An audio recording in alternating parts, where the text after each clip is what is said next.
Allô?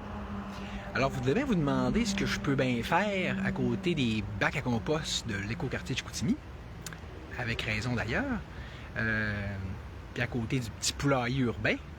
Mais tout ça, dites-vous, je vais tout vous expliquer le pourquoi de la chose avec plaisir. Dans ce nouveau live medley de 4 points, dont un assez volumineux. Et puis, pour commencer, pourquoi est-ce que je prends soin, d'après vous, de mettre mon chandail libertarien à l'écoquartier? Hein? Ben, c'est, disons que c'est parce que, tu sais, quand tu fondes quelque chose comme le Parti libertarien, c'est pas nécessairement en pensant à toutes les raisons pour lesquelles ça pourrait être utile dans le futur, tu sais. Surtout que je m'en serais bien passé au départ de faire ça, mais c'est par la nécessité, c'est par la force des choses, c'est en voyant à quel point que je vois pas d'autres options pour qu'on ait un monde qui a de l'allure ici à Mano au Québec, tu sais, ou ailleurs dans le monde d'ailleurs.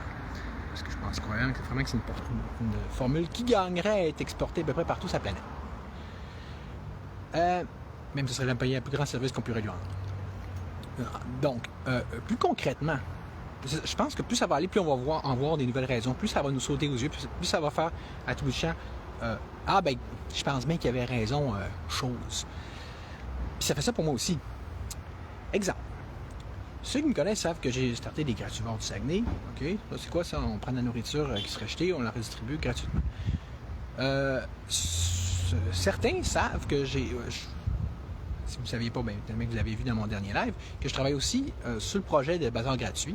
On en a déjà un vrai bon à Jonquière. Je veux dire, en tout cas, puis celui-là à Chicoutimi, c'est compliqué. Mais justement, vu qu'on a... par rapport à Chicoutimi, le projet principal, c'était de fonctionner avec l'écoquartier et ultimement avec la ville. Parce que quand j'ai fait un live pour dire, y a-t-il quelqu'un qui peut au moins recevoir un abri tempo pour qu'on puisse envoyer du stock et le donner gratuitement? Ben, l'écoquartier s'était porté acquéreur, mettons, ou en tout cas, s'était montré intéressé. On a eu fait une couple de réunions pour discuter un peu de comment ça ressortirait. Il y a eu un assez bon consensus. Et puis, après ça, on a fait une demande à la ville.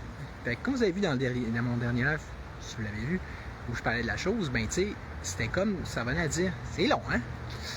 Je sais pas si la ville, à un moment donné, vont se dézouner, daigner nous répondre, tu sais. C'est toujours le fun de se faire ghoster par la ville, au même titre que par, mettons, les leaders de la résistance, là, tu sais. C'est là que tu vois que c'est des gens de la route, hein?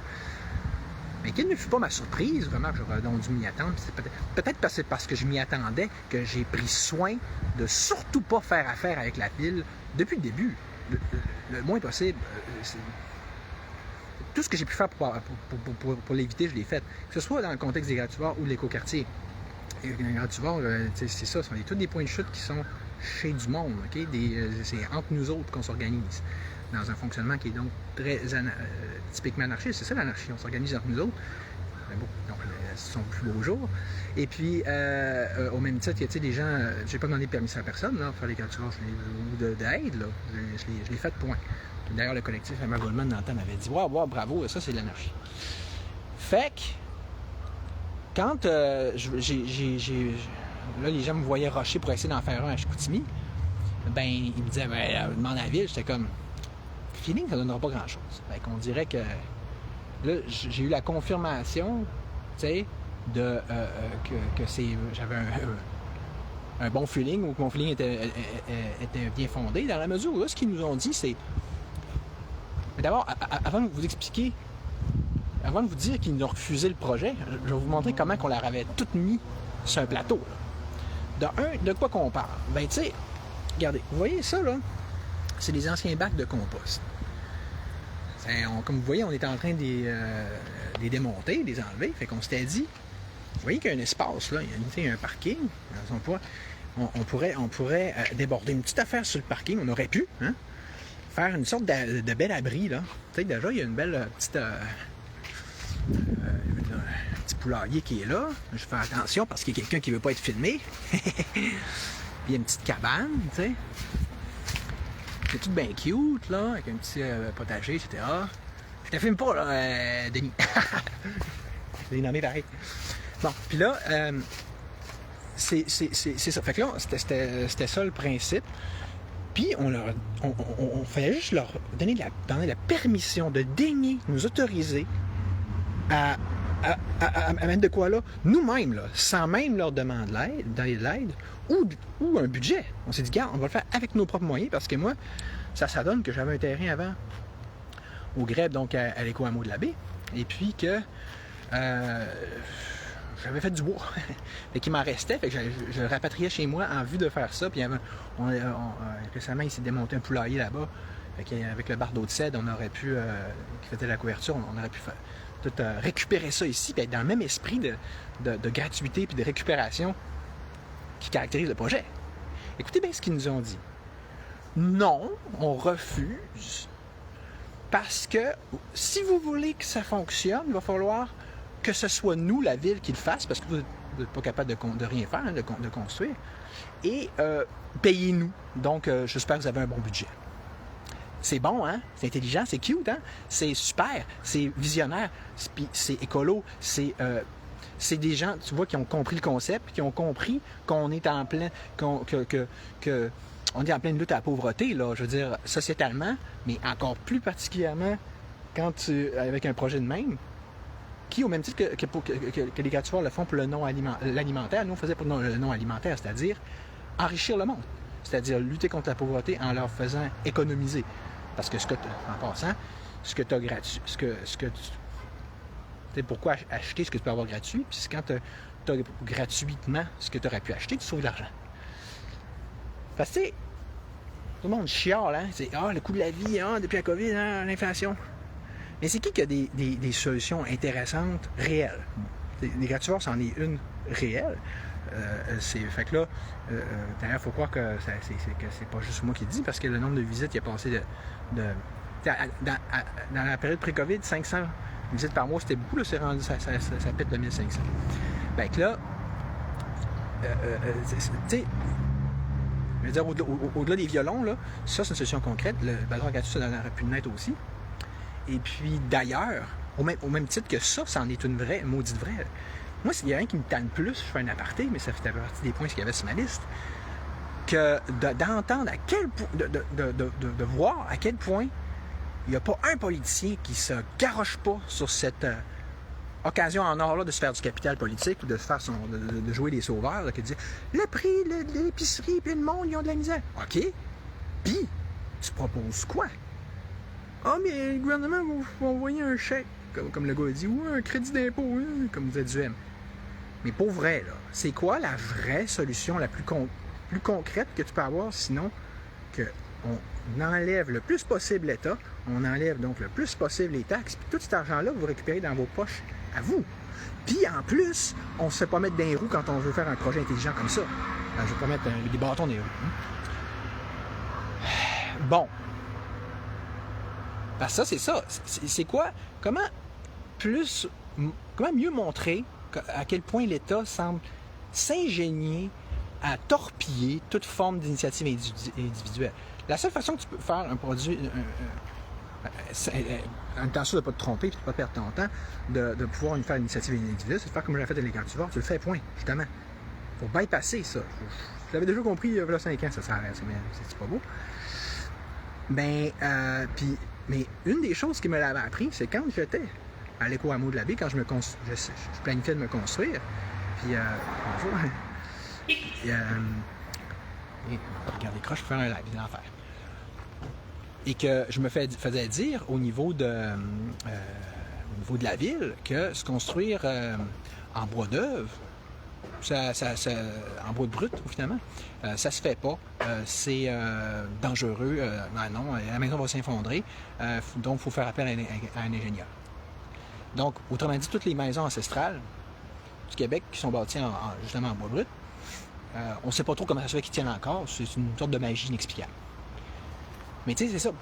Puis pourtant, à cet endroit-là, le Conamo de la Baie, dans les années 90, il s'était construit tout en bois brut. Mais à l'époque, il tolérait. Mais autrement dit, plus ça va, plus c'est totalitaire, plus ça va, plus c'est momone, plus ça va, plus c'est restrictif, c'est étouffant. OK?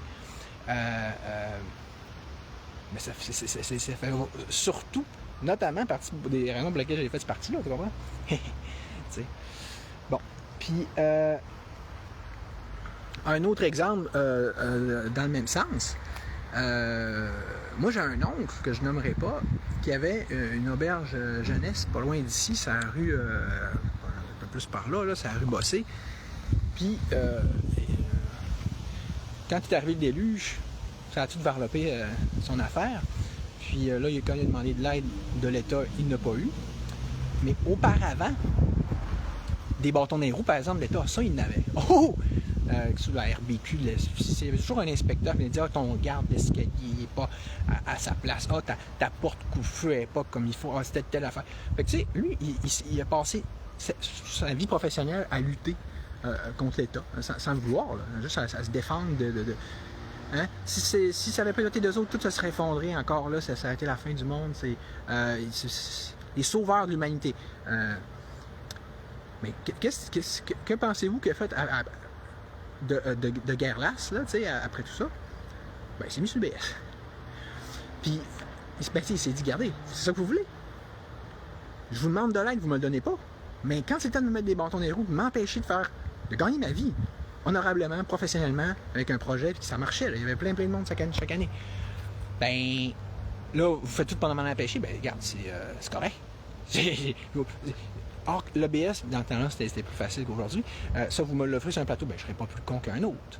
Mais regarde, devinez quoi? C'est ça le communisme. C'est exactement ça. C'est pourquoi je me forcerais alors que je peux payer gratis ou pourquoi je travaillerais faire la job de médecin quand je peux payer la même chose comme chauffeur de taxi. Quand l'État se mêle de votre vie économique, c'est ça que ça fait. Quand il essaye de tout mettre égal, c'est ça que ça fait. Quand il essaye de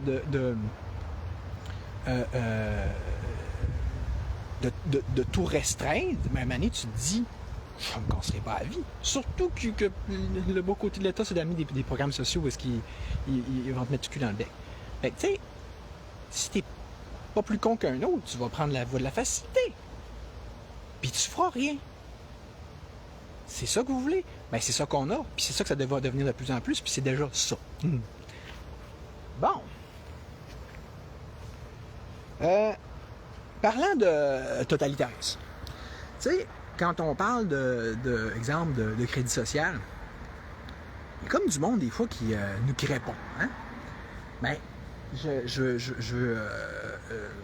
vais reparler, je vais citer l'exemple d'un certain personnage que d'aucuns d'entre vous doivent connaître, un certain François Maléga, et qui, lui vu qu'il était à l'avant-garde, là, littéralement, du mouvement de la résistance, ben c'est pratique parce que c'est le premier à marcher les claques en avant, puis à nous montrer donc ce qui nous attend. Tu sais, c'est comme il va en éclaireur, il montre le chemin. Mais il montre aussi la merde qui nous attend, tu sais, surtout. Parce que je sais pas si vous aviez déjà pris conscience que, tu sais, s'il avait déjà suspendu son permis de conduire, ben, ça s'est refait récemment, OK? La première affaire, lui, c'est qu'il perd son permis de conduire, tu sais.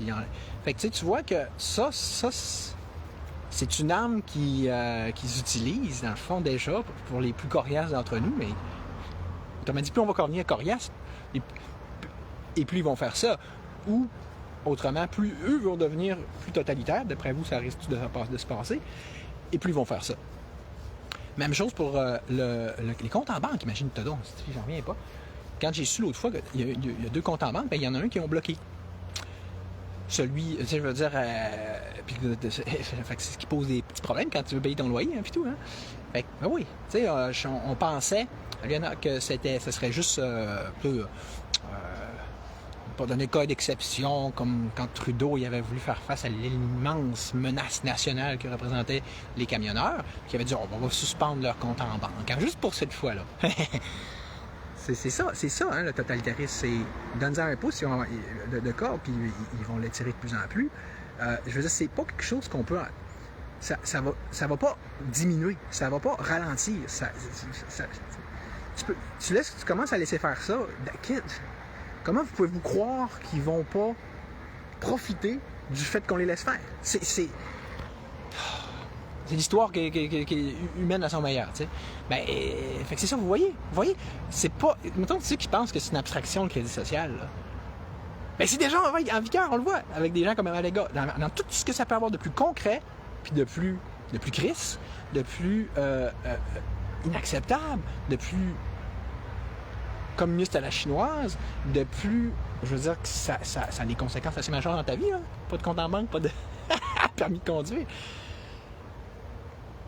Enfin, le dernier point sur ma liste, c'était les poules. Il y en entend une juste en arrière, je vais faire attention de ne pas filmer là. Regardez, une petite poule urbaine. Bon, fait pourquoi que je voulais vous parler des poules? C'est parce que, figurez-vous donc que où est-ce que je travaille, c'est ainsi, ça se trouve être une ferme. Et puis, ils ont des poules. Fait que c'est juste que en observant ces animaux domestiques-là, ça a eu pour effet de me faire des petites réflexions philosophiques, notamment certaines analogies dont je vais vous parler bien sûr à l'instant. Alors, en gros, bien, je vais me filmer direct en avant des poules, ça va être plus dans le concept, mais je vais quand même amener mon petit papier. Si vous permettez. Bon. Là, t'es rentre. Ah, tu t'en vas, ouais. Parce que je trouve ça donne bien. J'étais rendu à me filmer devant ces petites poulettes-là. Fait que je me mets là demain. On les voit dessus, on les voit pas. Ah, on se fait de demain, mec. Ah, les poules, c'est juste pour la thématique, là. On ne voit pas, là. C'est ça. Les autres, on les voit dessus, hein? On les voit un petit peu, ouais. Fait que ce que je voulais vous dire par rapport à ça, c'est qu'il y a 4 éléments que j'ai remarqués en observant les poules. Premièrement, là, c'est vraiment. Puis qui sont en fait tout autant de comparaisons qu'on peut faire avec nous, genre les humains. Premièrement, c'est vraiment drôle. Les joies d'être devant un poste de police, hein? Tu vois, pour moi, de ne pas se sentir visé d'ailleurs. Fait que la première des choses, c'est de voir. Peut-être pas surprenant à quel point que ça peut piailler cette affaire-là. Dès qu'il arrive quelque chose, là, genre rien, genre tu rentres dans le poulailler, je suis là souvent, chaque jour, là, je pèle, puis tu sais, de la merde, puis tout. Puis là, tu sais, écoute, ça piaille, ça chiale, autrement dit, hein? Mais ça fait rien. Ça fait juste piailler, tu comprends? Ils n'ont pas de moyens, ils sont complètement impuissants. On s'entend sur ça, c'est dur d'être plus dépourvu qu'une poule. Remarquez, hein, c'est le même principe que quand on dit qu'on est des moutons, mais c'est parce qu'une poule, ça présente des éléments de comparaison intéressants, supplémentaires, comme, mettons, le piaillement, justement. C'est comme qui ressemble vraiment à des humains qui placotent, tu sais.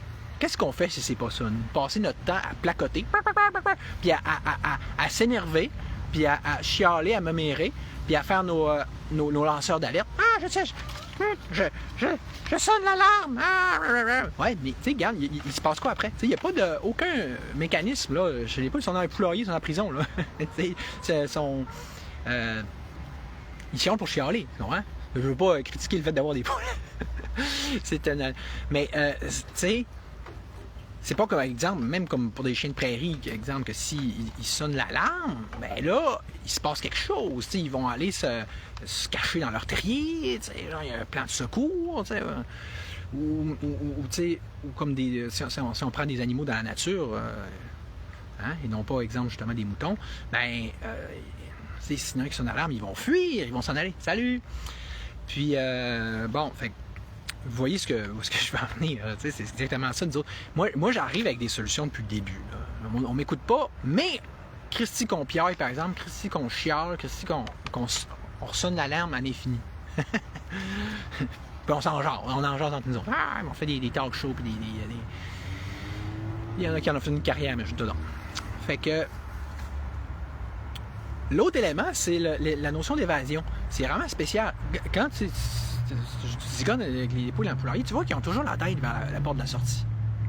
Mais, là, je suis allé au fermier, je disais, t'as pas peur qu'ils sauvent? Ben non. Ils sont bien trop bien dans leur position. Ils sont pas habitués à la liberté. Ils veulent pas vraiment se sauver. Vous voyez le petit parallèle, encore une fois. Puis, quand ils réussissent à sortir, c'est drôle parce que ça confirme encore plus. Tes voix, ils sont toutes mal à l'aise. Qu'est-ce que je fais?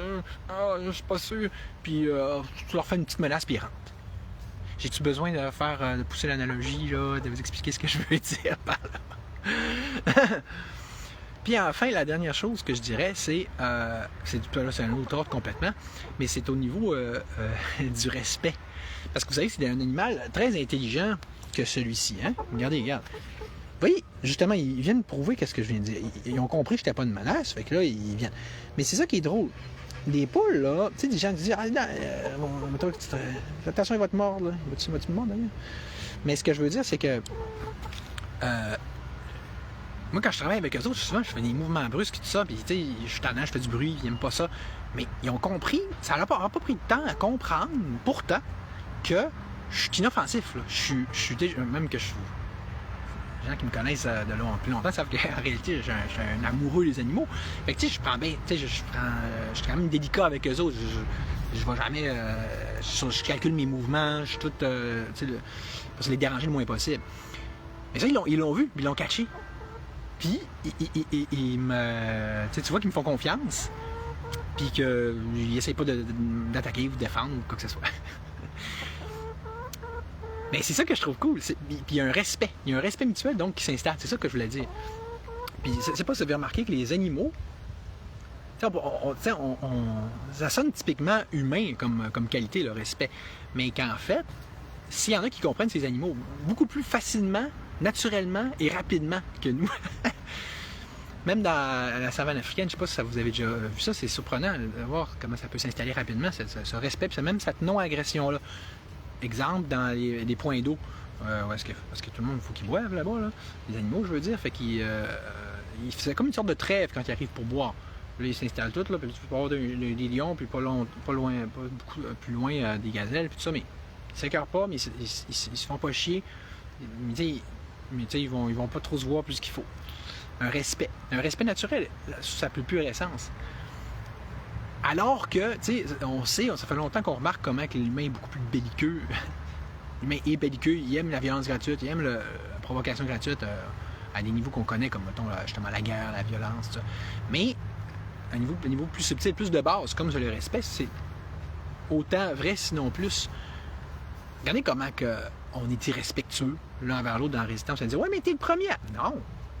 Moi, je fais exactement comme un animal, comme le serpent qui dit Don't tread on me, là, pile-moi pas dessus, tu n'auras pas de problème. Tout ça, il y a encore 95, mettons. La grosse majorité de la résistance, ils n'ont aucun problème avec quelqu'un comme moi. Mais les 5% qui restent qui ont des problèmes, c'est tout ceux-là de là-haut.